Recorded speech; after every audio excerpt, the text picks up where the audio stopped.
what they're doing? If anything, people, man, we're the power right here. We got a lot of young, intelligent people that need to step up. And these people up here that ain't stepping up, we need to ship them out.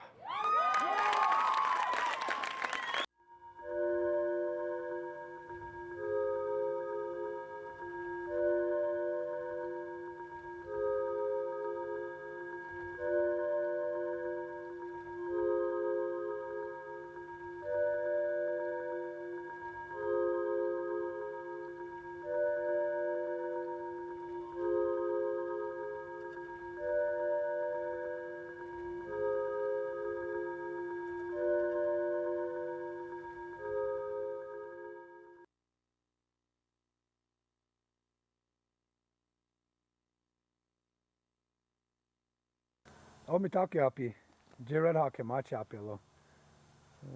Wanama sapi tiosh ba ematra na yuha chante waste na pechi api lo. Poya chik ala he mielo. Ikchewe chasha he macha.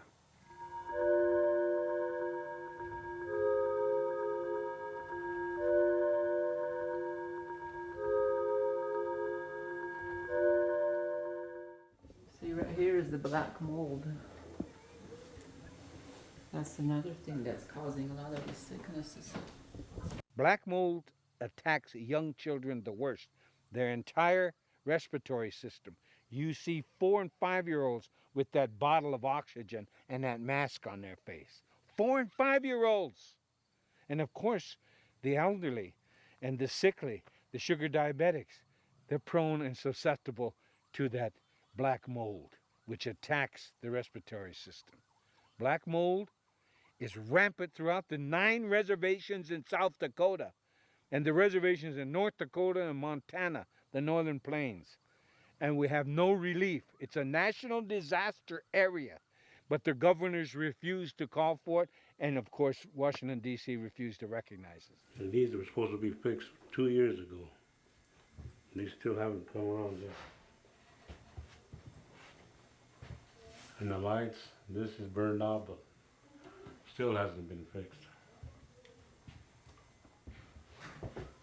This window here too hasn't been replaced. We reported it last month and still hasn't been replaced. We'll probably go through it like that all winter.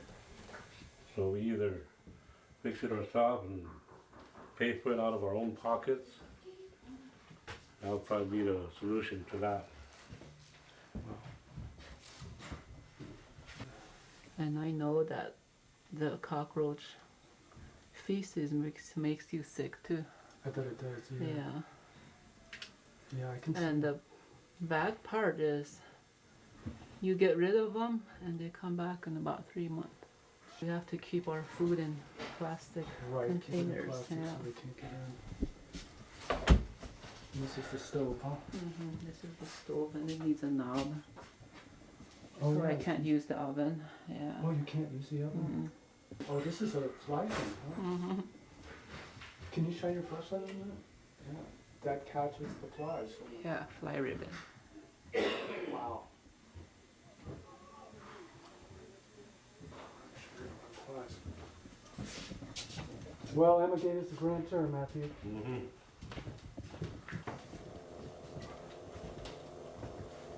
that's another one that's just, Where's it? Oh, right back here. yeah, it's eating away. Oh, yeah, sure. Nowhere else in the Western Hemisphere is the life expectancy so short. Not in the shanty towns of Rio de Janeiro, not in Guatemala, not in El Salvador, not in Mexico, nowhere. But on Indian reservations, our national life expectancy is 47 years of age.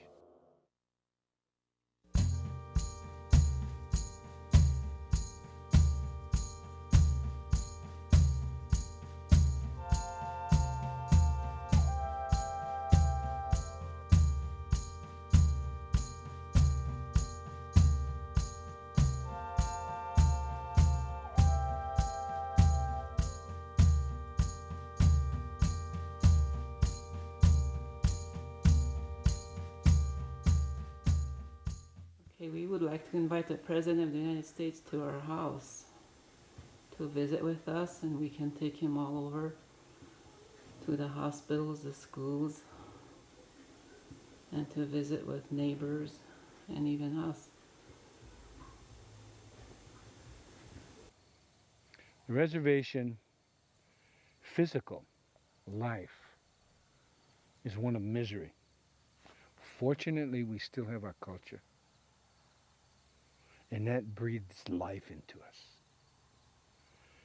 I can't make an American understand because they have no culture.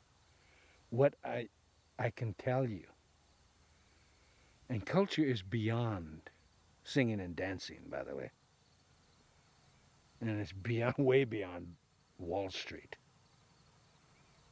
or MTV. What culture is values, and we still have our spirituality. And I thank the Great Mystery for this beautiful land and the opportunity to be Lakota.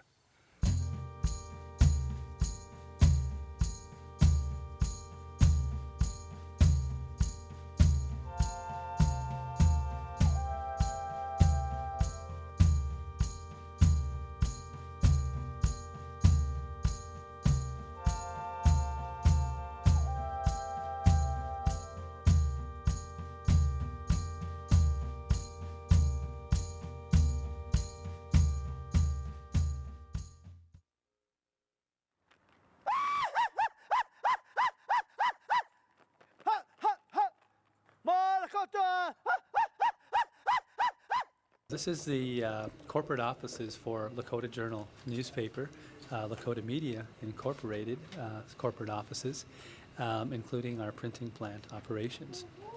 This would be the editorial department of the newspaper where the writing staff would be located. To this area, we get back to our actual printing press.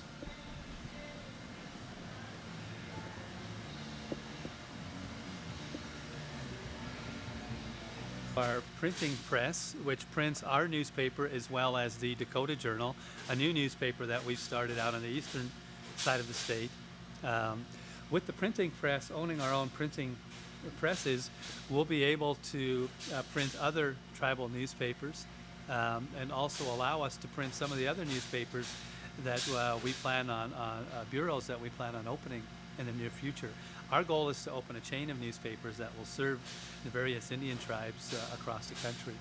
There's more money spent on convicts, on criminals, per day than is spent on health care for Native American people. Yet for succession of our lands, we were guaranteed these basic rights, of quality health care.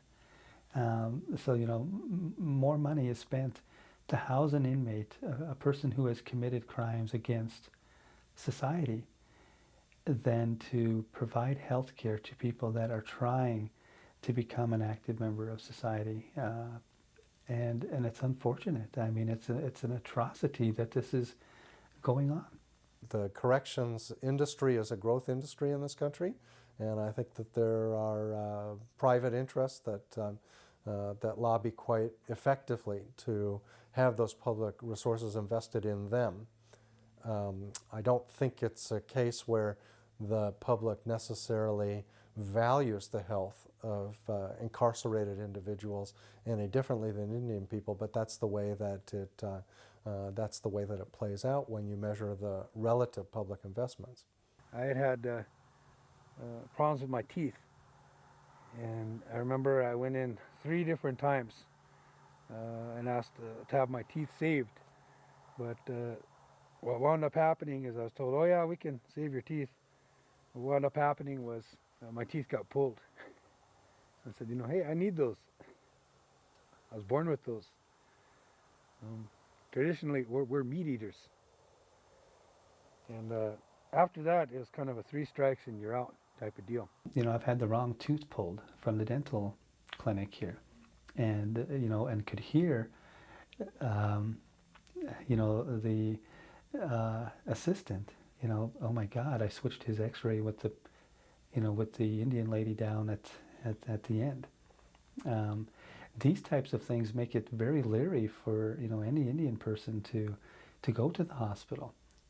I have seen many cases, and being in the business that I am, in the newspaper business, numerous letters and complaints of allegations of being treated racist, talked down to, treated very disrespectful. We have a right to receive at least a little dignity, compassion, and respect. We commissioned in the Congress a study of the problems of minorities in terms of getting health care in this country, meaning Black and Hispanic and Asian and Native American. And the study was done showing disparities everywhere, and the administration said, we're not going to put something like that out there. So they took it back and they rewrote the whole thing. And it was so deceptive that the first sentence in it was that, there's a few problems, and then they said, but there are many positive things. For instance, Indians have a lower cancer rate. They didn't mention that Indians have a shorter lifespan.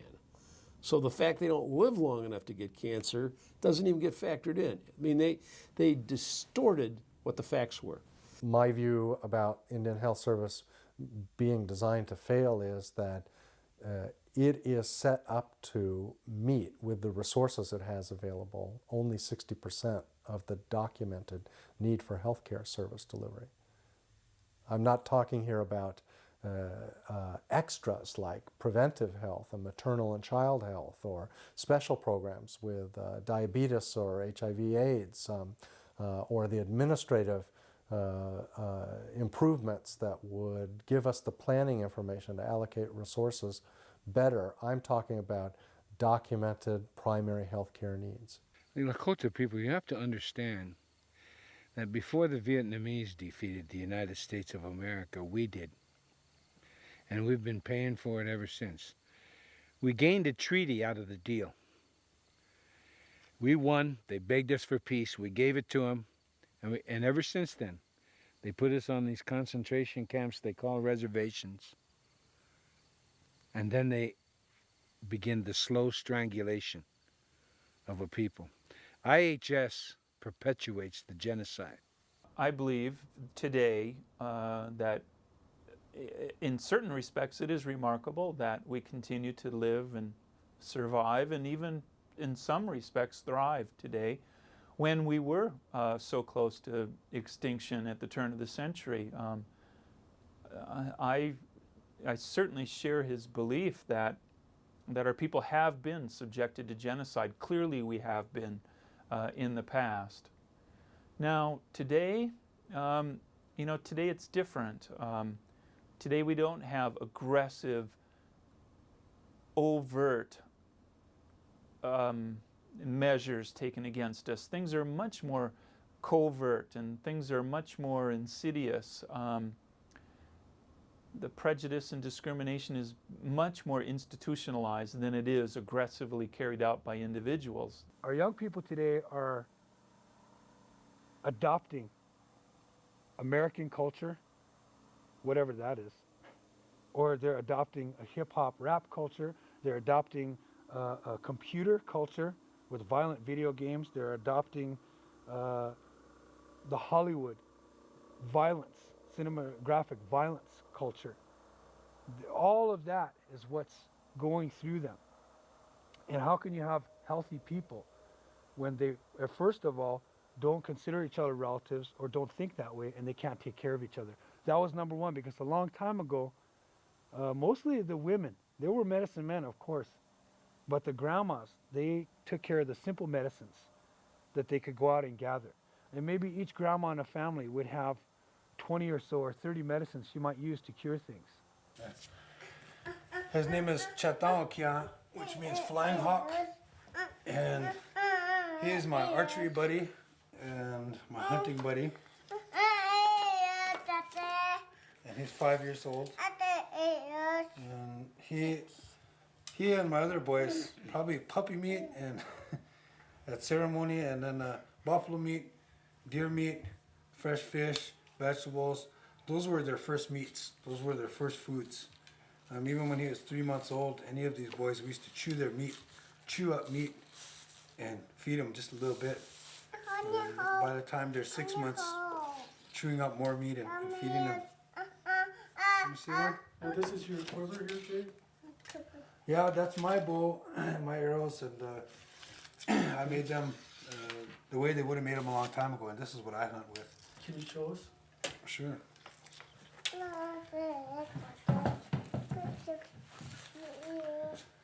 My goal is to... when it's hot, look. Oh, okay. You have that one. Okay, my arrow, thank you.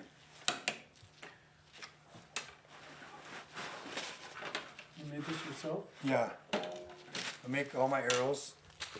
I'm making you Made my bow. I'm making you. Mama, you make my bow. You make my water. The first one you had when you were 2. On the hop. And then those on wooden nails. If you want to get in good health, then I would suggest anything traditional will put you in good health. This is 62 pounds of pole. We don't shoot like Europeans would shoot this way. We shoot instinctively. We shoot at a 45-degree angle like this. And where I let off my arrows is about 50 to 55 pounds, so it's enough to drop a buffalo. And I took down a buffalo off horseback with this bow. Good job. Mainly, we want to show our youth, get our young people involved in healthy things. If you learn, exercise your traditional values, our ancestors at one time were bowmasters, they were horse masters, and not only is that great exercise and fun and a traditional thing to do, but if you learn archery and then you learn how to hunt, you're going to bring home healthy food as opposed to if I hunt up in the hills and I knock over an elk or a deer, if I get a turkey, I know the label when I lift up their tail says turkey meat, deer meat, elk meat, antelope meat. If I go to the grocery store and buy pork or beef or chicken, there's so many nitrates and chemicals and hormones that are in those animals that I don't know what it is anymore, but it's definitely not meat, whatever they do to it. And I think one of the steps to a good health, again, is having that traditional diet. Alcoholism has always been, I mean, we have no industry, you know, over 80% unemployment. Now it's almost 90% because of the government cutbacks. The health hospital is not, it's called a comprehensive hospital with one dentist, with no surgeons, one gynecologist. At the same time, you know, utilization rates for our Indian Health Service facilities show that between 6 and 8 visits each year are made by every single man, woman, and child on our reservations here in western South Dakota. So, you know, although there may be some people who feel that way, clearly not most people feel that way. And in fact, whereas in the majority society, the average number of doctor visits for man, woman, and child is somewhere around 2.4 or 2.5. As I mentioned, it's up over 6 among our people. So there, in general, I don't think there's too very many people that are too adverse to presenting to the clinics. I went to emergency, and the doctor that admitted me, after she admitted me, then another doctor took over. And he was like, I think to me, he was like stoned or something, like he didn't really know what he was doing. We have had a history of receiving, very poorly trained doctors. People have either experienced personally, have suffered at the hands of these people, or know of family members. I have an aunt a few years ago that was misdiagnosed. They gave her the wrong medication for her. She died within an hour after taking her medication.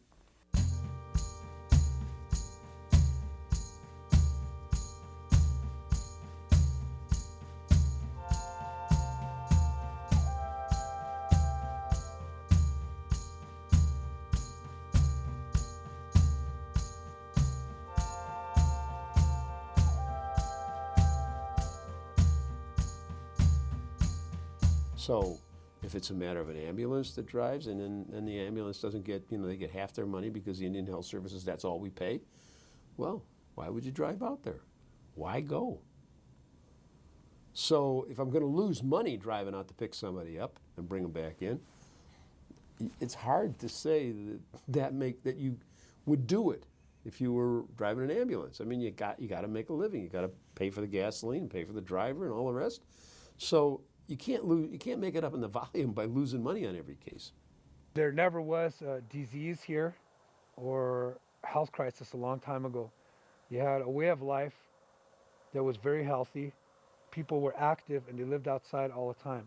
People were gathering prairie turnips, choke cherries, buffalo berries, wild plums, wild asparagus, wild artichoke. There's a lot of cactus. There's a lot of things that grows on the prairie, even in the badlands that most people don't know about, that one can not only survive off of, but is very healthy. Again, this is government surplus. It's produce that the government has contracts with farmers across the United States. Farmers grow crops. They have to be able to sell them to keep their farms going. The government will buy out these crops, and commodity food programs are not only something for Native Americans, but people on welfare in this country have often gone in for commodity foods at food banks. The problem is in the past, commodity foods have been so unhealthy with all the corn starch, the fat, the sugar, the oils, the palm seed oil, the salt. There's a lot of stuff that was never in our traditional diet. So out of that, you developed a extremely high rate of diabetes, heart disease, obesity. A lot of health problems have plagued our people due to the use and abuse of commodity foods. The other product that we had, I can recall graphically, was chipped beef. This was a byproduct from making steak, and it was it wasn't ground up like ground beef, but it was literally it was chips of beef. And these chips of beef were packed in pure lard. And they came in a little silver can. It bore a U.S. Department of Agriculture black writing on the can, and it was just chipped beef.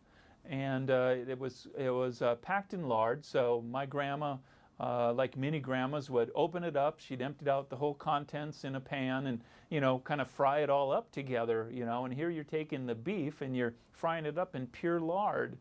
Of course, you may not want me to mention that also what they used to hand out in commodities is pure lard. A whole can of lard, just lard, and nothing but lard. There is a new killer out there now, and that killer is obese. 1 out of every 5 children on our reservation is obese. Everybody blames the commodities. Everybody blames that. That is one of the biggest myths I've ever known. I call that a lie because of the simple fact that at the end of the month, everybody eats commodities because their monthly income doesn't last all month. Because it don't last is you buy with the food stamps that are given you, you buy pop, candy, potato chips, things, fatty foods, things that will really be detrimental to your health. And when those are expensive. If you look on the reservation shelves of all the grocery store, that's all they sell. Potato chips, pop, and candy. No exercise, the TV and the gang movies and the gangster movies. You have set that pattern on yourself. You have set your lifestyle as destruction. Family is the basic core of who you are. Each family member has a contribution to the family. Our value system is completely different. Mainstream society, what can I get? What can I attain? Traditional Indian value, what can I give away? The measure of a man is by what you can do for others. So it's a complete reversal of a mainstream society, which is to attain everything that you can, and unfortunately trample whoever you need to in the process.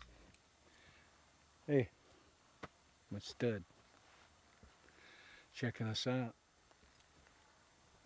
Nasio. The president's talking about providing universal health care for Iraqis. Huh? What about for Americans? I mean, it's really, it was stunning when that statement came out of the White House that they were going to provide health care and water and all this for everybody in Iraq, when we know that isn't true in the United States. If the president says that in this territory we now occupy, that health care will be free to Iraqi citizens, I think that that's a wonderful gesture and inexpensive way to assure the next generation of healthy, strong citizenship. Why don't we have that in this country? I don't have an answer for that.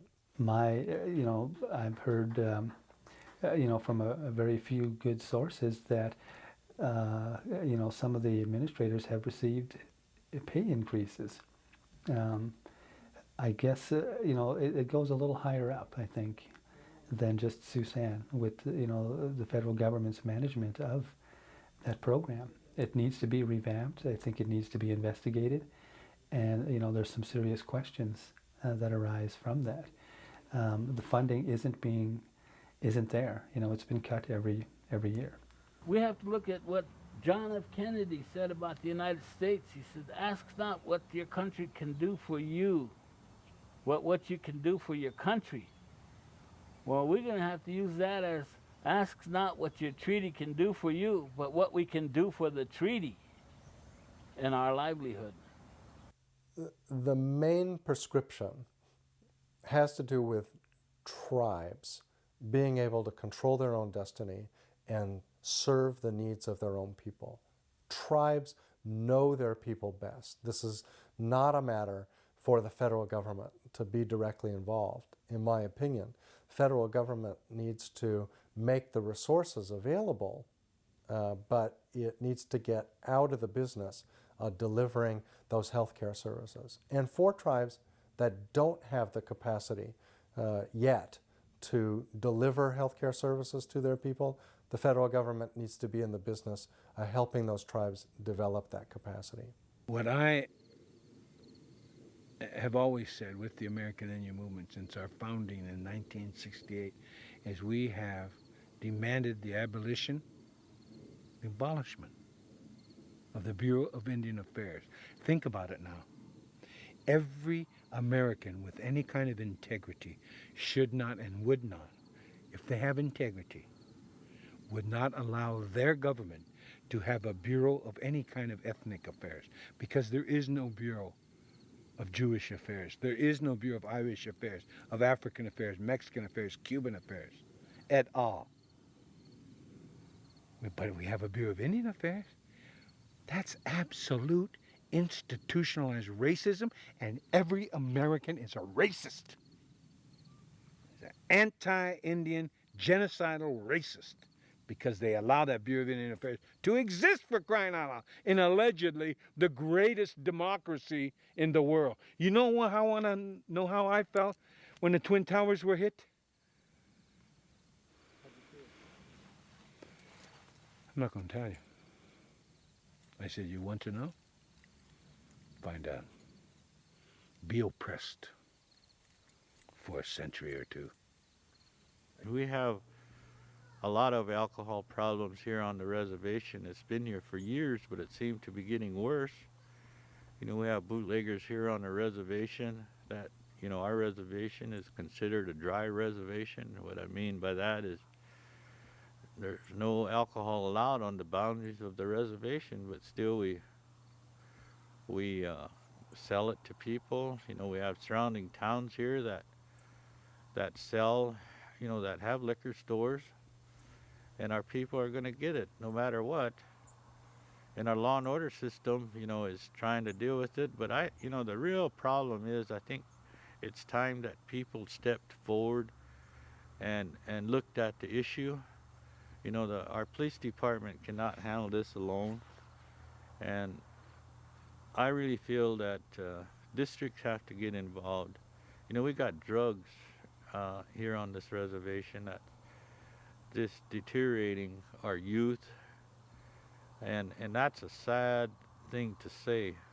Well, there's so many issues on alcoholism, and I'm not against alcoholism, and I'm not for it either, because I speak from things that people have told me and what I've seen, and I'm merely trying to explain that alcohol is a substance that your forefathers that fought so hard to keep that land didn't use and abuse. Alcoholism, I believe, would be the forefront to put a curb on that issue and the drugs, which is causing a lot of health problems to this date. Like here in Rapid City, the people that drink and utilize our hospitals, I call them the millionaire drunks, because some of them, they go downtown and they panhandle for their drinks, and when they get their drinks and then an accident happens, or they get in a fight, get stabbed or cut or shot or run over by a car accident or clubbed or something, the police call the ambulance, and the ambulance comes and picks them up, takes them to Sioux. Sioux refers them to, if they need it, to go to a regional hospital, and when the ambulance carries them to regional hospital, the bill is now in 600 bracket.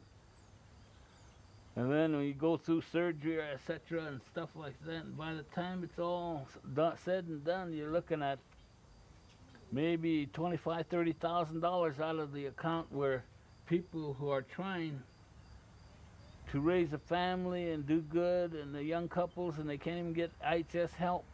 One person said it good, and he said it in an appropriate way. He said federal prisoners and state prisoners get better health care than urban Indians.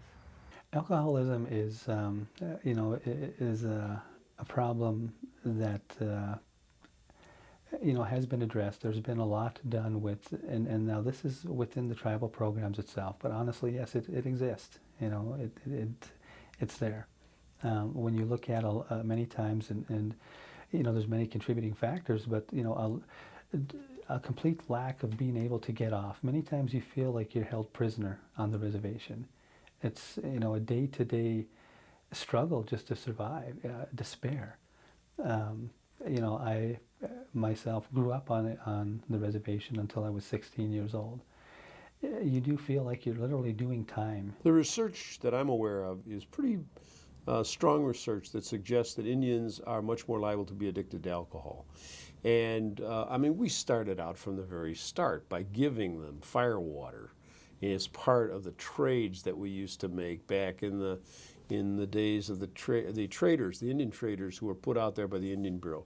And so we've been feeding them alcohol for a long time, and they simply can't handle it.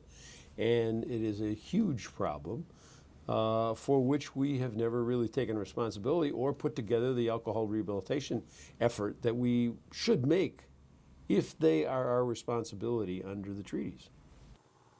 The driving force behind my sobriety was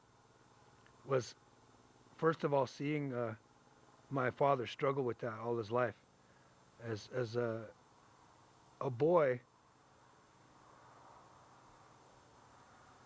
it was really hard to see someone who you adore and you love and you look up to. Your parents, when you're a child, they say that mom and dad, in our language, ina or ate, is the word for God on the lips of all children, And when you see that person that you love and look up to, who is everything in your whole universe, suffer and hurt themselves and hurt others, it's a hard thing to deal with emotionally. So I think seeing my father suffer like that. I never wanted him to suffer like that. I always wanted him to quit drinking. Seeing my older brother follow in his footsteps, and eventually my older brother lost his arm, his right arm. He's a Vietnam vet, and he came back in one piece physically from Vietnam, but he did a lot of drinking and a lot of drugging after that, and he wound up drinking and drugging and falling asleep at a party, going into a coma, fell asleep on his arm, and he had his arm amputated because the blood flow got cut off. I had uncles and aunties that helped raise me from the age of 4 to 8 because my dad was drinking, my mom was hospitalized, and my aunties and uncles were always drinking. So I think it was harder for my older brother, and he was never able to get out of that cycle. But for me, seeing them and saying, okay, well, this is Dad, this is my older brother, is this what my life's going to be like? I don't have to choose that. I can be the one in my family, the first male to break that cycle. One of my grandfathers was killed in the 40s going across the road on crutches. He had a broken leg, and he was drunk coming out of a bar, and he got hit by a car. They wouldn't admit him to a white hospital, so they drove him to an Indian hospital, 2.5-hour ambulance ride, and he died on the way. You know, I see that there's some hard drugs, according to the police force as well as community members, that it's starting to, you know, affect our youth in learning. You know, they don't care to do anything anymore. So I think we have a serious problem here. And what it has to be is that the communities have to do more awareness. The family's going to have to get involved. We're going to have to hold people liable for this. And what really puzzles me is that we know who's doing it, but nothing's being done. If you're an alcoholic, you get pension, you get a house, and every time you go to treatment, it's $3,700. And some guy, I know one person who's been in treatment 57 times. So you look at 57 times 3,000, 4,000.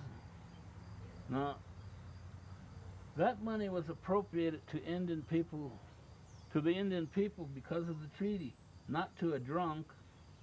You know, when you compound that on the fact that you know, three of the top 10 poorest counties in America, including the 1st, 7th, and 9th poorest counties in America, are western South Dakota Indian Reservation counties. You know, it's not a stretch to see how we may have, you know, quite serious problems with drinking among those who do drink. You know, our people don't have beautiful 2,500 square foot suburban ranch style homes with 2-car garages to go hide behind at the end of the day. There's a lot of wonderful things and a good way of life that you'll miss out on if you keep choosing to drink. And me, I don't judge anybody. That's how I was raised. I don't want to say, don't do this because, you shouldn't do this because. It's up to each person. But that alcohol, it's not from here. It's not something that our people have developed an immunity to, like Europeans have. Over thousands of years, Europeans have developed immunity to wine, beer, ale, alcohol. And it's been here relatively a short time, 200 years, maybe. If you don't find something within yourself, you can't plug into other people or other things for happiness. You'll never fill that hole that's there. And it's hard for people that are drinking or doing drugs to understand that until they come out of it. Then you can look back and say, I understand what that hole was that wasn't filled before. But you have to fill that with your own, whatever you're going to be into. First of all, you can fill that with prayer, whatever way you pray. You know, you can fill that with self-respect, with loving yourself, trusting yourself. It's only when you deal with yourself and you start working on yourself that you can really love, understand, trust other people. Alcoholism and any type of, you know, chemical abuse is directly linked to domestic violence. So, you know, getting a handle on one, and again, that it starts with, you know, education. And there's been some programs with mentoring programs from some young men. There's a program in Rapid City here that's, you know, I'm very familiar with, that encourages young Indian men to be positive role models and to mentor some of our younger men, you know, to avoid that, you know, that this is not our traditional way. And so there's been some strong efforts to make changes there. But yes, they are directly linked. When you talk about things like domestic violence nowadays, you go back to the past. Domestic violence, incest, rape are big issues. A long time ago, those were dealt with swiftly and harshly. There's a story of a man, they called him Yellow Kettle, who had raped one of his nieces. And immediately the girl had gone to her family crying and told her family what happened. The whole family got their rifles, their bows, clubs, even the women. And they chased that man into a teepee where he put a brass kettle over his head to hide in. And they killed him on the spot. Clearly, the many records and many studies have shown that there's a very high correlation between alcohol use and the perpetration of domestic violence within families and in communities. So, you know, a big effort to combating domestic violence would be to combat individuals' heavy and binge drinking episodes themselves. Now that alone is not going to take care of all of the domestic violence that's occurring, but it would probably take care of a good share of it. And it would also take care of a good share of the accidents and unintentional injuries that are killing so many of our people.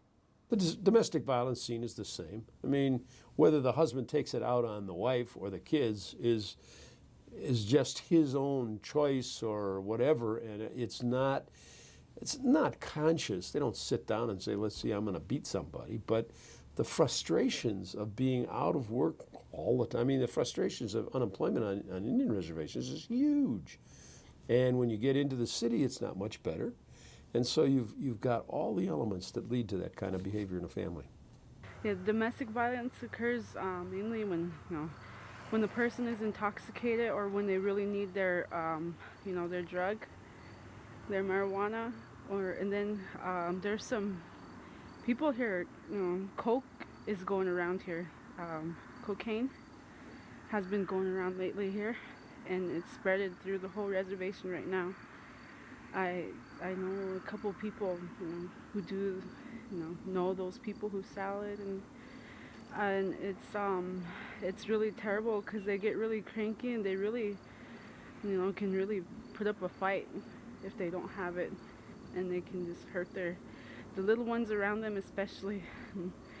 They're being neglected, and you know, they get abused because the parent or whomever the person is wants their drug or their alcohol.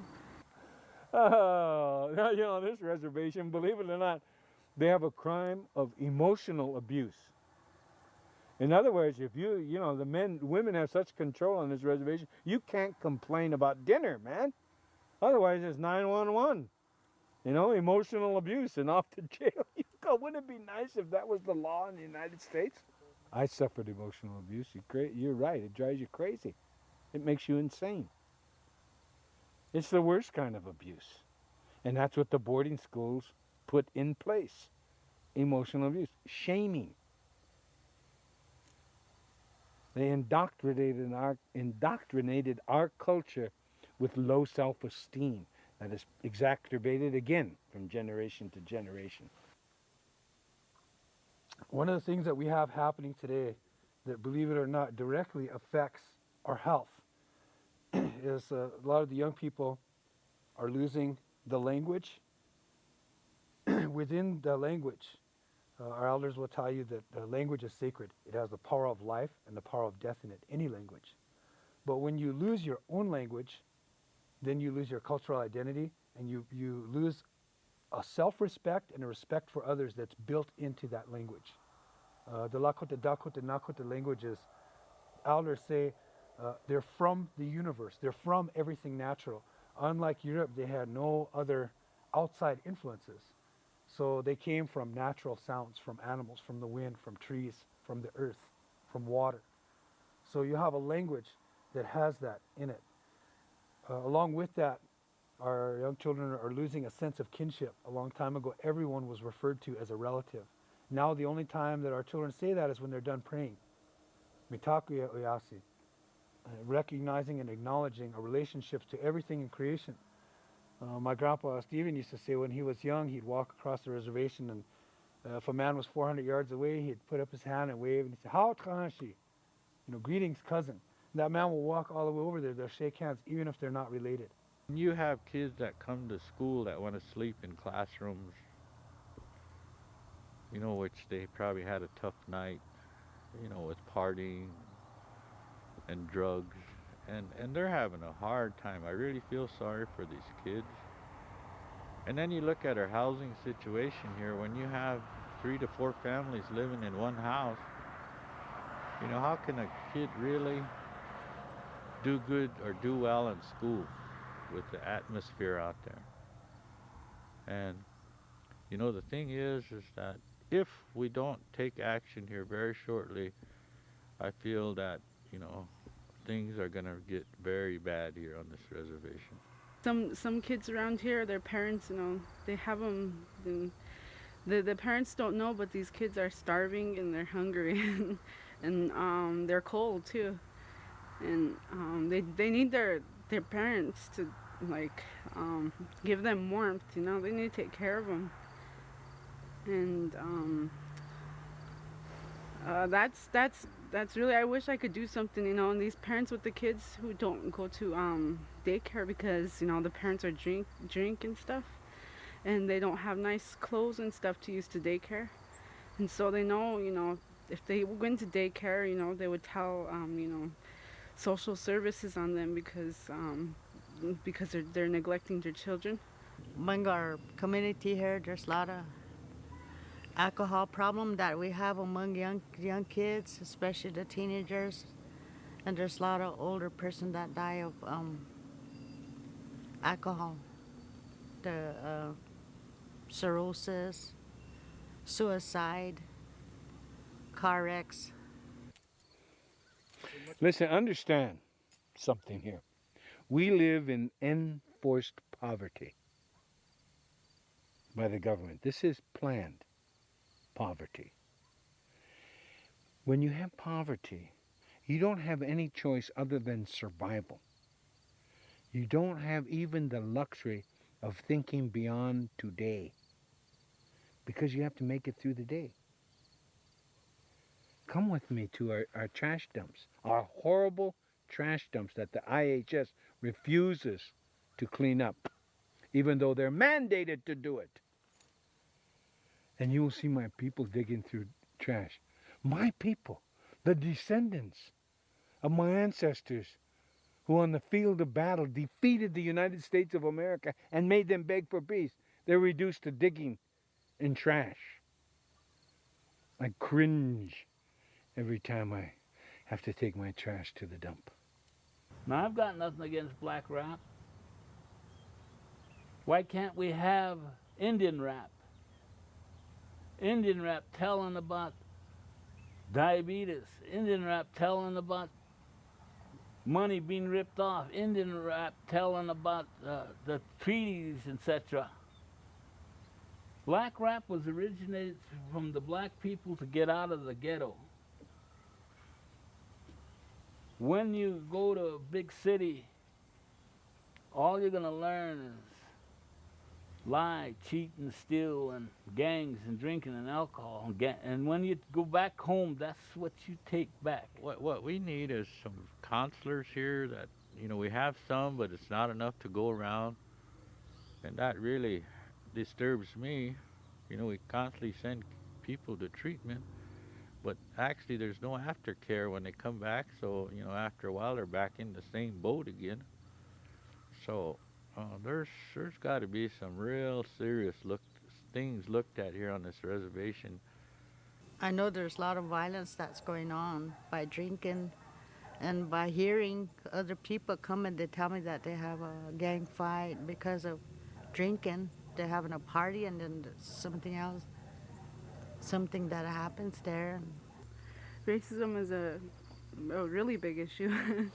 It has an effect on the jobs, where you shop, and where you go. Sometimes you can pass a person and you go Rapid City and you pass a person and they just look at you and they say something, and it really is hurtful. And in Chadron, at the Walmart there, I guess I heard rumors that they talk about the Indians that go there, and on the first of the month they said, here comes all the prairie and ends and just recently there's a story I read in the article in the newspaper, and here there's a man who worked there, and he was really put down, and he was threatened, and the people would say, the workers would say, oh, there's still that law where a person can kill an Indian, and they threaten him like that, and that's scary. Hollywood is the most racist institution in America against the American Indian and perpetuating the racist stereotypes that contributes to the genocide of my children and my grandchildren and my great-grandchildren, because I've got 3 great-grandchildren, by the way. I think that the hardest thing for youngsters on the reservation is to keep any kind of hope alive that they can have a reasonable life. It is very difficult to do that. I only see one way that one can possibly get anywhere with any kind of certainty, and that's through education. And I really think that kids ought to be looking at that. There are possibilities, and there are people who are willing to help. And I think that if people lose their hope, then they look for ways to just kind of waste their time or take away the pain, and alcohol and drugs are much too easy to get for people who are in pain and don't see any hope. So I really think kids ought to look at it as there is a way out of this, and it's through the educational route, and I'm going to get myself an education, whether I have to, I go to school. If that isn't enough, I'm going to add to it, or some way I'm going to get somebody to help me. I've seen students that would come to school, they're mad, especially on Monday mornings. They're mad, they're uncontrollable because they've had a bad weekend. Mom got beat up and in the hospital. Dad went to jail, so they're home alone. They lost sleep for the weekend. Lack of sleep. They're hungry. And they can't function right because of it. Can't do their schoolwork. So it's everywhere, child abuse and child neglect. Elderly abuse too. Young people nowadays are losing respect for the elderlies, and I as a youth, as a younger person right now, I think that is true, because they don't sit down and they don't talk with them, or they just ignore them, or they just push them away, and they don't listen to them. And they said it'll be harder for the older people now, in this century right now, for the older people like the tribal councilmen and everything, and all these guys on the board and everything. It's going to be harder for them when they get old, because there will be no respect. Hardly anybody, youth will respect them. The Lakota culture is based on the Tioshbiye concept, or the concept of the broad extended family units that are known as Tioshbiyes. And in the Tioshbiye, there's certain duties and responsibilities that are there, and the duties and responsibilities speak to the intactness and the wholeness of this broad extended family as one, and the rights and responsibilities that each member has in terms of supporting one another and providing care and support for one another. A simple way to describe that is, within a Tioshbiye, you may have multiple mothers, you know, women who you actually call mother, who actually call you their child, and whom your relationship is very much like that of a child to a mother. Only instead of just having one, you'll have multiple of those. If you have two dysfunctional parents, you know, in a household, naturally the child's going to suffer. So it makes it very hard, you know, on the child itself. Now we have a unique situation in our culture with having, you know, extended families. You know, many times our grandparents become parents, aunts, uncles, you know, things along that line. You know, I guess one of my concerns with that is the, you know, Indian Child Welfare Act. We have a lot of our young Indian children that are taken out of the home. And now if there is, you know, domestic violence taking place, you know, I advocate that. The child needs to be removed from the home. But is it really benefiting the child for the state to come in and to take them out of their culture and to put them in an environment that they have no familiarity with? And going back to, you know, our unique culture, we have extended families. We have aunts, uncles, you know, grandparents. In the Lakota culture, we have 7 commandments. And the number 1 commandment is health. So if you could teach your young about health, the health problems that are and how they originated. One is to respect yourself and where you came from and who you are and where you're going, to live with your Tioshpa and honor them. To have that openness to an eagerness to learn.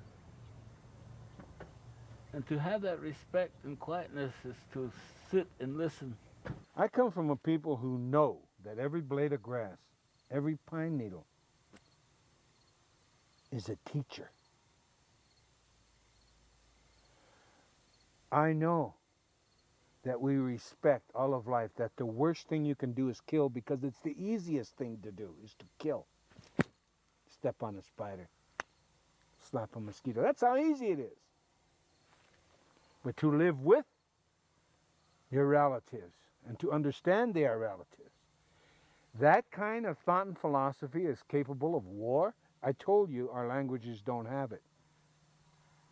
Well, you know, Kevin Costner did a wonderful job in trying to make it possible for somebody like me to get down in and understand what it might be like to be a Native American.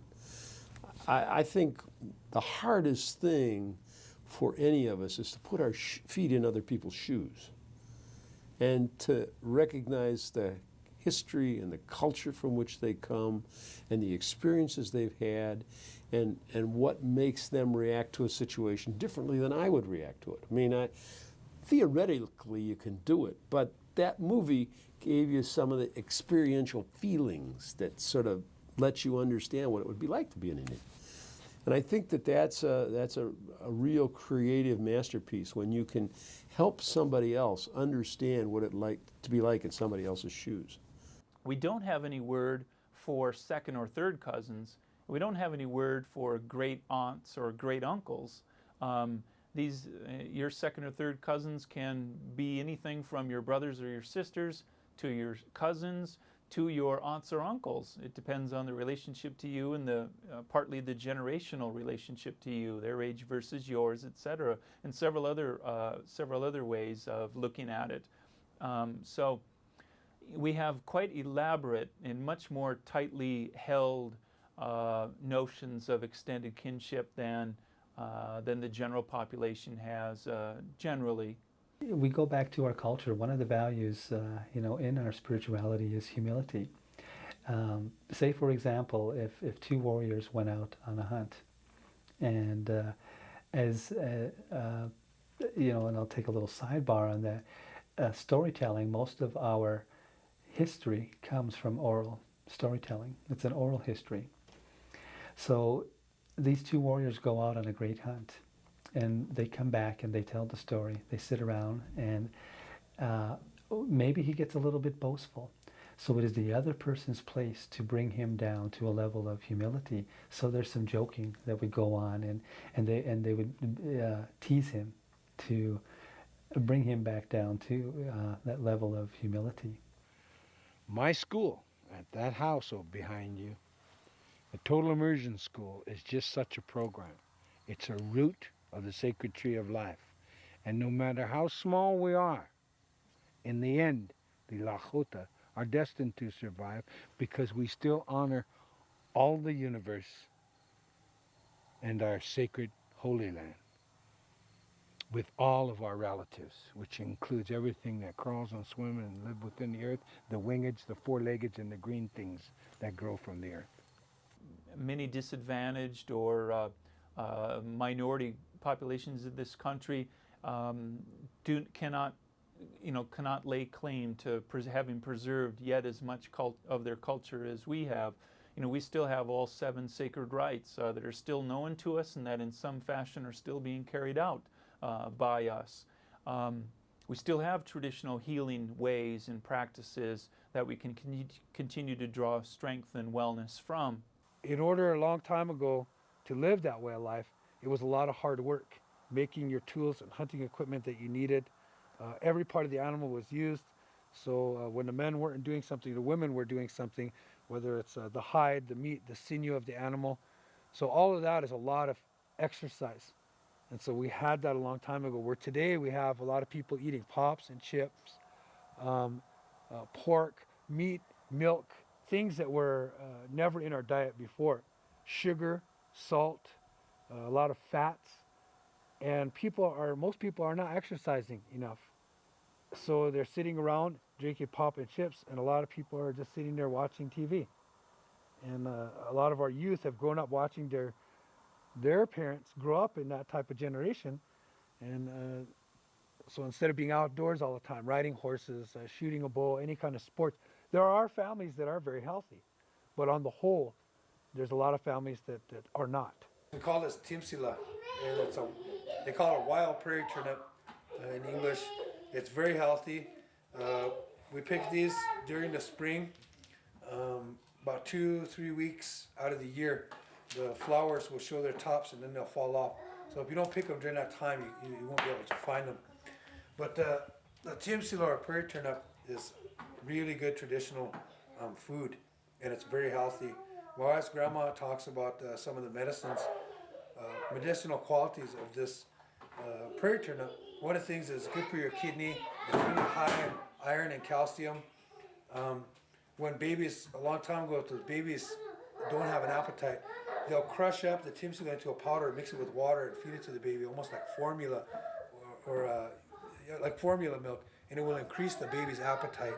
Show me some of the other. I see you got some other fruits here. These are chokecherry patties, and a lot of times people think they look like an oatmeal cookie, but we spent 2 solid days with our boys, our whole family. We harvested chokecherries, and the chokecherries are taken and they're pounded with the seed in them. So too, we have in our culture the ability to adopt one another. I might get this wrong now. Perhaps you can help me. But in the general society, the common phrase is, you can choose who your friends are, but you can't choose who your relatives are. You're stuck with who your relatives are. Well, that's not true for a Lakota person. You can both choose who your friends are, and you can choose who your relatives are through the Hunka ceremony. And so, in that way, we enlarge our tioshpaye and enlarge our relationships with one another through the formal and ceremonial adoption of one another. 2 years ago, no, it was longer than that, about 4 years ago, I went to a video store and I checked out I was talking to the manager. And I asked him, I said, what do Indian people check out a lot? And he told me movies that are based on mafia, gangs, and really violent textures. So that's where a lot of that comes from, is what you see and hear on the screen. You know, anyone who's ever been to a Lakota's powwow, even a powwow which has kind of been changed in its meaning nowadays, but yet still retains a great amount of cultural meaning and certainly the beauty and colorfulness of our regalia. You know, anyone who's managed to cast a glimpse on a real good traditional Lakota powwow can not help but be impressed by the beautiful display and expression of the culture. And all the time, non-native peoples, you know, I hear talking to one another or coming up to us and saying, you know, what an incredibly moving and beautiful experience this was for us to be able to experience. So, you know, we're very fortunate and we're very rich in the ability to be able to share something like that with people. You know, we do have very strong, in many cases intact, and very powerful cultures that we still continue to maintain through our tribal structures, through our Tioshpaye, and et cetera. And that we can draw upon those as a source of strength, and we certainly should draw upon those as a source of strength. For instance, in the Lakota culture particularly, you know, we have the culture in the way of the pipe. And there's a tremendous amount of strength, optimism, and encouragement that is contained within that pipe. Through that pipe, we have a very direct relationship with our Creator. And I realize that at times it's difficult to see that, it's difficult to know and believe in that. But if it were otherwise, if that were not the case, I do not think that we would have survived. You know, when at the turn of the century there were so very few of us, and we were very nearly extinct as a people. We have a spiritual foundation that gives us our value system. We maintain that spirituality and those values, and our matriarchal society will triumph. It's a prophecy by Black Elk. He says, maybe there's a root of the sacred tree of life still alive. We must find that root, nourish it, so the tree can once again grow and flower and mend our nation's hoop.